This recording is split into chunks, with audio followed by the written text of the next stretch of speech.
Okay, welcome to the training, everybody. My name is Trevor, and you should be seeing on your screen right now a little poll that I'm running for you that are here live. So I want you to vote for me. What is the world's most popular brand? And let me define brand real quick. Brand isn't necessarily just the logo. I guess brand would be the overall sort of not even company value or company worth, but the value of the brand, which would be how recognizable it is, how trusted it is, that sort of a metric when you're talking about brand. So I guess popular is somewhat subjective, but think most recognizable, most viewed. If you did a survey and asked 100 people, what would people say worldwide? How would you vote? And I gave you some options here. All of these are fairly popular brands, I would say, but what's the world's number one as of something done on Forbes in 2015? That's what I want to get out of you. We've got a good portion of you voted. Let's wait just another sec for the rest of you guys to vote, and then we'll and then I'll share the results. Maybe another like 5 seconds. We'll see what you guys say.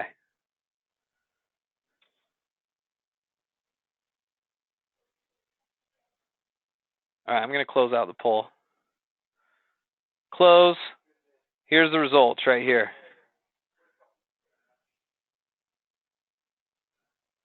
Whoops, let me grab these results again. You guys see those? Okay, so here's what you guys voted for. 35% of you said Coke, right? Okay, and then 30 of you said Disney, 13 Apple, 13 Microsoft, and then 9% Nike. Hard to say, right? Because these are all massively popular brands. Let me hide the results, and let me show you the top list here. This is from Forbes. Let me share my screen. There you go. Who's surprised by that? Can you guys see that okay? Let me zoom in just a bit more. You can see this a bit better. There you go. No screen yet? There you go. You should be able to see it now.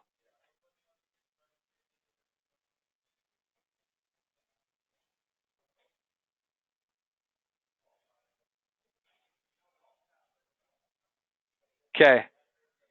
What's number one, guys? Not surprised either. It's Apple, isn't it? Microsoft is number 2. Google is number 3. And then as you go down here, Coca-Cola, number 4, IBM. Oddly, IBM is still very popular in terms of a brand. McDonald's, how about that at number 6? Samsung is awfully popular now. That's probably mostly due to the popularity in the Galaxies, their phones, right? Toyota, GE. Facebook made one of the most notable jumps in 2015. So, and the reason why that is Facebook is becoming more and more available in other countries where it hadn't been before. So, as more of the world adopts Facebook, it becomes more of a worldwide brand. Disney, AT&T, Amazon is number 13. Louis Vuitton, oddly enough, I thought that actually surprised me at number 14. Cisco is at 15. BMW, Oracle, Nike is at 18. So, still very popular. Intel, Walmart, number 20, so on and so forth. We could continue to scroll down. The interesting thing about these brands is you could probably identify the actual logo for all of these. But I want you to notice something about the logos as I scroll down here, okay? You'll notice that a lot of times, take Visa as an example, the logo is sort of built in to the name of the company. So Visa doesn't necessarily have a separate logo, so to speak. Visa's logo is its name written in a very brandable way, right? How about ESPN? That would be similar, wouldn't it? H&M is much like that. L'Oreal is certainly that. Okay, some companies do have a distinct logo, and Audi would be one with the little interconnecting circles, right? Gucci is just their own font. IKEA's logo, quote unquote, this is kind of their brand, but colors play a role in IKEA. How many of you guys actually shop at IKEA? We actually have one probably 20 minutes from my house, 25 minutes from my house. My wife loves to take our kids and go do a little IKEA trip. But what you'll notice about IKEA is its color is very distinct, right? It has the blue, it has the yellow. So certainly when you're talking about a brand, guys, color should be part of it, right? Color is part of it. Maybe you have some kind of a little logo, so to speak, right? Starbucks is like that. Starbucks certainly is famous for their logo, and that's very distinct and separate from their name. But the reason why I'm showing you a lot of these is there's no right way to do one. Okay, there really isn't. You could just do the name of the company, or you could add in a little logo. Chevrolet certainly has their logo, right? That's distinct. Coach has theirs. Rolex has theirs. So does Lexus. So on and so forth. John Deere's logo at number 70 is very distinct, right? So again, there's no right and wrong way to do this, but when it comes to your own personal website design, logos can be awfully subjective. I'll show the same logo to someone as I show to someone else, and one person will say that is phenomenal. I love that logo. It represents my brand really well. Fantastic logo. And other people will look at it and be like, no, it's not really what I had in mind. I'd rather it, be different in this way or that way. Logos can be subjective, but I guess what I want to teach you guys today is A, what makes up a good logo, B, the fact that you really do need some kind of a logo or brand on your site, and then C, how to go about getting that done effectively, especially in a world where most of us who are starting a business, we're more entrepreneurs, we're not necessarily graphic designers and creative people. I certainly don't fall into that class. My background's in finance. I'm not super good with logo and design, and that's not really my cup of tea, but I can show you where to get it done effectively, okay? All right, so let me ask you guys, give me some thoughts on what you guys think. Those of you guys who are here live, what do you guys think plays into a good logo or a good brand on your site? While you're doing that, we can thumb through a few. Let's go to Amazon.com and look at theirs, and just notice a few things about Amazon. Notice its position on the website. It's prominent and it's at the top, but it's not very large. It's fairly small. You see it here at the top left. Let's look at eBay. Same situation. Logo, top left, not very big. Okay, this is definitely what more modern web design is like. Not huge logos on the site. What else do we want to do? We could do Gap.com maybe. Use a clothing retailer. Same situation. Kind of small up here at the top left. What else? Maybe BMW. BMW, their logo is small, top right. Let's look more at like a retailer. How about Toys R Us? Toys R Us is not showing up. Let's try that again.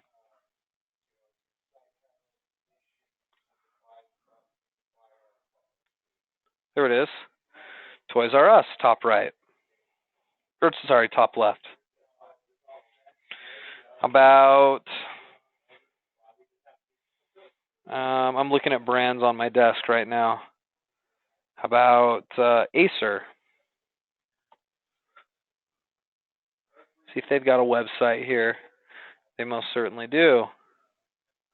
Acer, top left. Let's try Disney. Disney is top left. Not very big, right? You know, that's the interesting thing about logos these days. They don't necessarily need to be this big, fat monstrosity at the top of your site. They can be fairly small, and really it's about your content that makes up the business, right? The logo should just be part of that. So I think when we talk about what makes up a good logo, I'm not saying it can't be large and prominent. It certainly can. See if I can think of an example of one that is large and prominent. This is thinkgeek.com. Theirs is a little larger. Walmart.com. Let's see how big theirs is. I'll bet it's small. Yep, kind of small. There are some examples of bigger ones, but for the most part, your logo is going to be about that size on your site, and should be. Most of the other content should make up the bulk of your site, okay? Okay, so size matters. What else? I'm seeing color. Color matters, right? You guys are saying that color. So in other words, if I'm selling auto parts, you know, my color scheme and my logo is not going to be soft Easter pastels, right?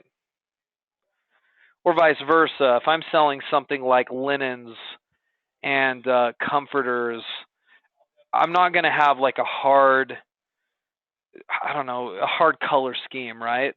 Harder colors in that. You know, certainly maybe not brighter colors, maybe more muted pastel type colors. And that should be incorporated throughout your website too. So whatever your color scheme is in your logo, you may want to bring that throughout the site. Keep in mind though, you'll notice a lot of logos aren't, you know, or brands I should say, don't necessarily have a lot of color in them.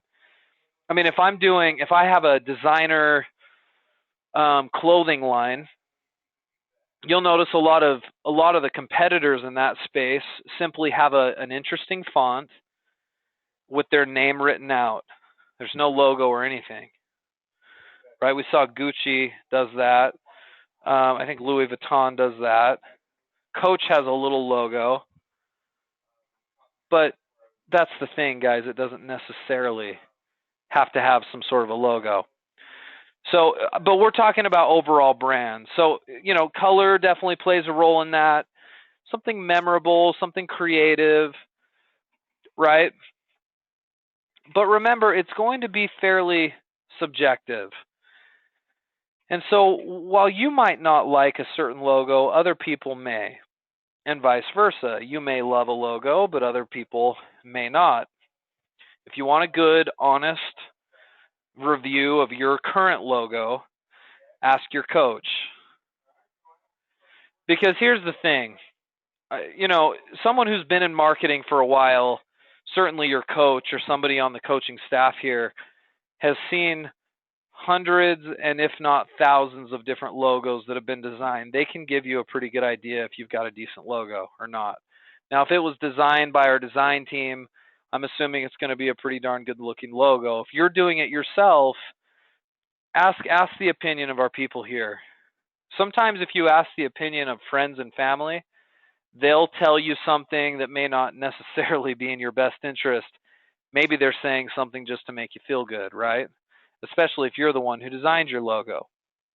So you got to have a little bit of a thicker skin. If you really love your logo, just be open to some criticism, right? Nobody likes it when they're told that their baby is ugly, right? Nobody likes that. That's uncomfortable. It's the same thing with your logo, right? That is if you design your own logo. But as part of design, now last week we talked about template choices. You know, and a lot of the templates that we talk about in Volusion have a lot of whites being used, and you can choose kind of a color palette and have that work throughout your site, and then incorporate that into the logo too. That's all stuff you can do. But you know, just remember, I think overall, if you can remember that a logo is subjective, you're going to be in good shape. I mean, look back at these logos that we were reviewing a few minutes ago. Who knew some of this stuff was going to be recognized worldwide, right? The Hyundai logo, Rolex with this little crown looking thing. I mean, had you surveyed people at the time that was creative, I'm sure you could have found executives within the company that were like, no, I don't like it. Now it's the 65th most recognizable brand in the world, right? But there are still people who probably don't like it. So that's okay if there's differences in opinion, but really your logo is used to create a brand, to create something that's memorable. It definitely instills trust. Any legit company in this world is going to have some kind of a logo or a brand, and you guys have to as well. Now here's the thing. Most of you guys, and I alluded to this earlier, most of you guys are not graphic designers, right? Some of you guys have done a little graphic design work. You could create your own logo yourself, couldn't you? You could. And this logo would be used on your website. You could create a business card with it. You could put it on your car. You see people do that sometimes. You could put it on flyers, in mailers, right? So on and so forth. Your logo can be used everywhere. But if you're not comfortable designing your own logo and you kind of accept yourself as somebody like me who's not overly creative, can I just suggest that maybe you have somebody else do it for you? And you'll find if you ask around, logo design services are very expensive for the most part, especially if you're hiring a professional graphic designer.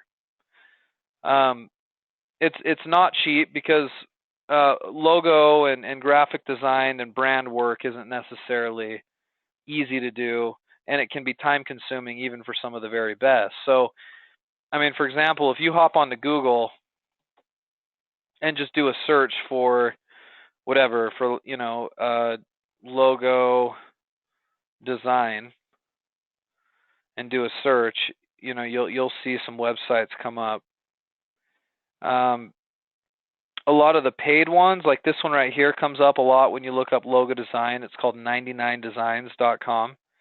If you scroll down and look at their pricing, let me see if I can find it real quick.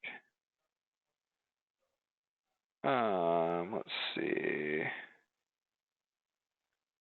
Get started now. Yes. Here you go. Logo design, a professional quality logo, $300.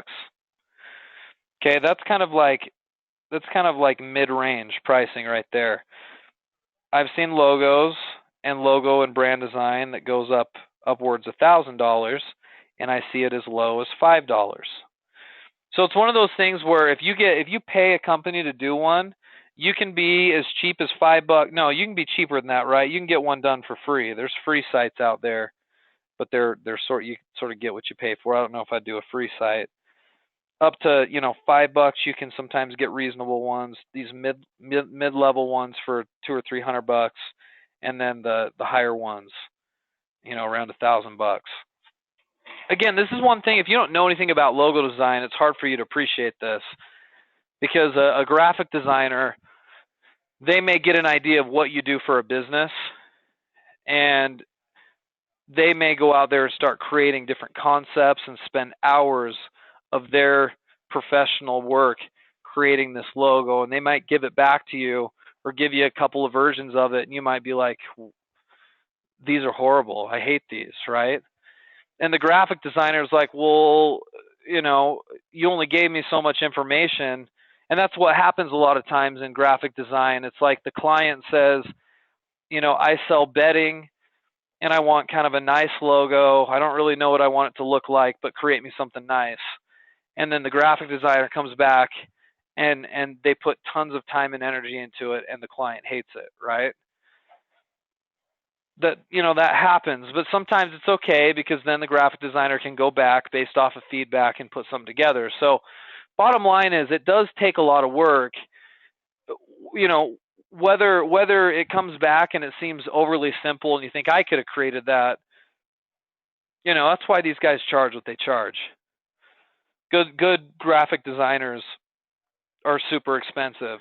But you know what? For your first business, if you're trying to design this on your own, can I just suggest don't do it yourself unless you're actually pretty proficient with stuff like this and programs like Photoshop or Illustrator, and you really got an eye for design.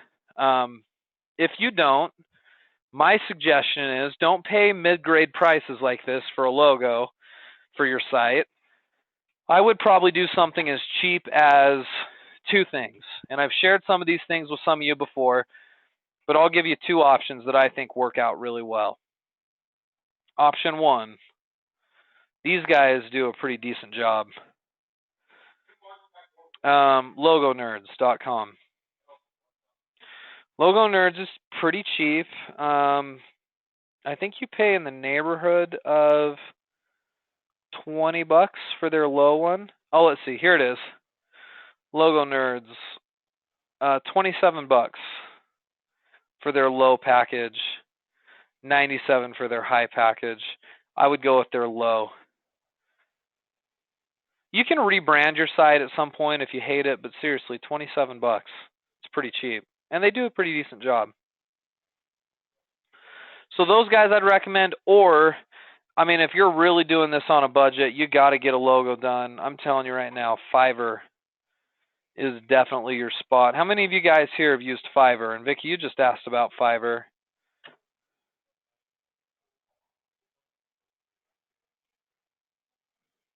Yeah, Barbara, if you've had one designed for you, especially by our design department, it's yours. So you can legally use it for whatever you want. It is definitely yours.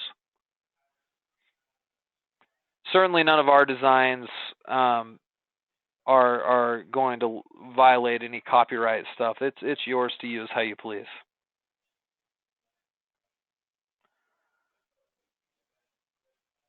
Okay, now what is Fiverr? Guys, Fiverr is a website full of freelance professionals that offer their services on a network, which is Fiverr, okay?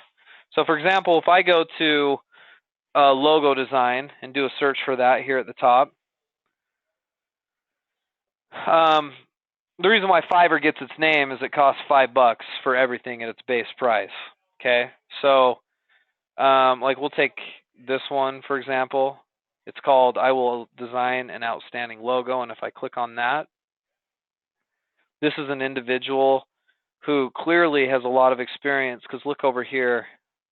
I know that might be a little small on your screen, but they have 19,313 buyer reviews.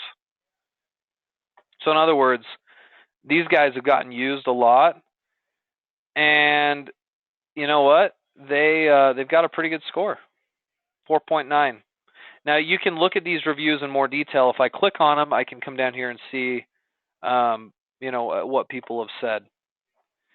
Most of these companies are pretty cool to work with, because if you get a crap logo, and I'm not vouching for any one of these people, by the way. There's bad designers on Fiverr too, but usually you can weed those out by simply looking at buyer reviews. If you get a crap logo, first of all, it costs you $5. So put things into perspective. I don't know how they can be making money off of a $5 logo, but that's another conversation. $5 was all it cost you. So, but even then, a lot of times if you'll let them know, they're going to work with you until you're satisfied, and because they don't want a bad rating. So you have some leverage as a buyer. It's not like you just handed them $5 and they produced a crappy logo that you don't like. And remember, it goes back to that thought that logos can be very subjective, and so maybe you didn't love the logo, but maybe it was a decent logo. The important thing is it is your business, and so you do need to like what you have. a logo is important enough for that, and a brand is important enough for that. So you should be happy with it. So work with them on it, right? Some of you guys, a couple of you guys have said, you've used Fiverr and weren't real thrilled with it. Well, that's fine. Work with the person or get another one done. Because your alternatives are you either do it yourself or you really shell out some cash for a good one for $300-400. Or you go with something like Logo Nerds that's $27 that usually produces pretty decent work. But the bottom line is in the year 2016, logo design is fairly easy to get done on a pretty professional level if you know where to hunt for contractors that can do a good job. And I really think this is a good option for you. So in your endeavor to create this really great looking website that you guys are all working on, please consider getting a logo done at one of these places. I've seen far too many of you say, you know what, Trevor, I can do this myself. And you create a logo and it honestly doesn't look great. And it looks a little shoddy. It looks a little amateurish. And that's the last thing you need when somebody shows up at your site, because you have literally seconds to impress them with enough with your logo and your design that they stay and shop on your site. And if you've got something that looks like it was made in paint and just kind of thrown together by you, that may be enough to drive somebody away. And we can't afford that, obviously. So it's worth a little bit of time and attention. So some of you guys already have logos and work done for you. And so if you want an opinion on that, again, check with your coach. If you need one done, check here. Now, once you get your logo done, we'll cover this more in another training, but it's very simple. You can go to your site. You can log in here to the dashboard. You come under design and then logos, and you can add one in here. Okay? Click on graphic. And you can come in and you can actually upload a logo here, okay? There'll be a little option right here where you click upload. You bring it in from your computer. Again, we've talked about size. Some of you guys get these logos made and you're like, hey, I want it to be huge. No, I mean, we did example after example of $1 million companies that have a very small logo up here at the top left or in the middle of their page. Trust me, guys, that's good enough. There are a few companies that have larger ones, but by and large, this is kind of the standard. Okay. Okay, so I'll open it up for just a minute. We're gonna sign off here in just a couple of minutes, but I thought I'd give you a sec. If you've got any questions about logo design or anything that we've talked about today, go ahead and chat it in the chat window there. And if not, that's fine. I was assuming this presentation today would be fairly straightforward. I'll give you guys a sec.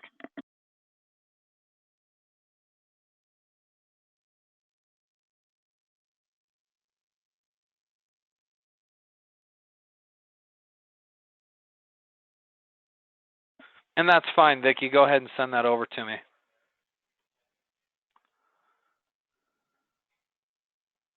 I've seen a lot of your sites, though. A lot of you guys have had sites designed. And you know what? A lot of your logos are fine. They really are. I guess today I'm speaking a bit more to you guys who are trying to design on your own.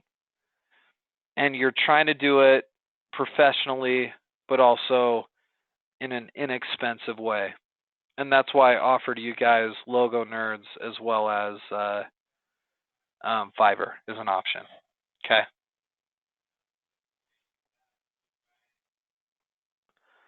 If you've got specific questions for me, go ahead and email me. Elaine, yes, you already have yours. We can talk more about that. And yours isn't too big. No, I've seen yours. Remember, I mean, every site's a little bit different. And some sites will have their logo at the top, in the middle, larger. I mean, as an example of that, the site I'm on, this Uptown Pearl, their logo's a little bit bigger. Right? See that? That's a bigger logo for sure. But it's effective. And it's somewhat subjective. I mean, I think I would personally want something a little bit smaller, but no, that's fine, and it works. You can certainly test different designs. But most of you guys who have had it done by a design team, it does look good. Yeah, Jana, I mean, if you have an LLC, you can get a logo done for your LLC. Although I don't know how much value is in that, because most of your brand equity and the money you make is going to be found inside your website's logo, not so much your LLC. So I don't have a logo made for any of my corporate entities, and nor do I really see a real need for it.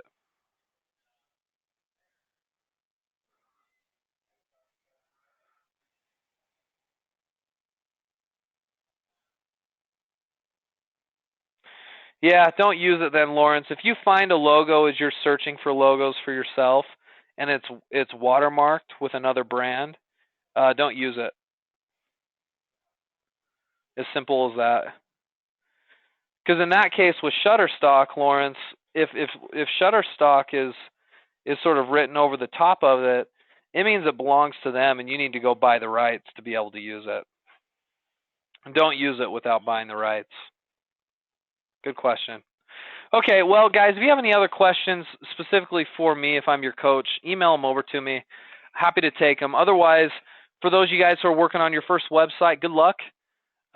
You'll do great. Those are some options for some logo design. It's obviously very important, so let's make sure we get one done. I don't want just normal text in Times font there as your brand. You know, you need something more memorable than that. It definitely will help. Okay. All right, guys. We'll see you for more Volusion training next week, same time, same place.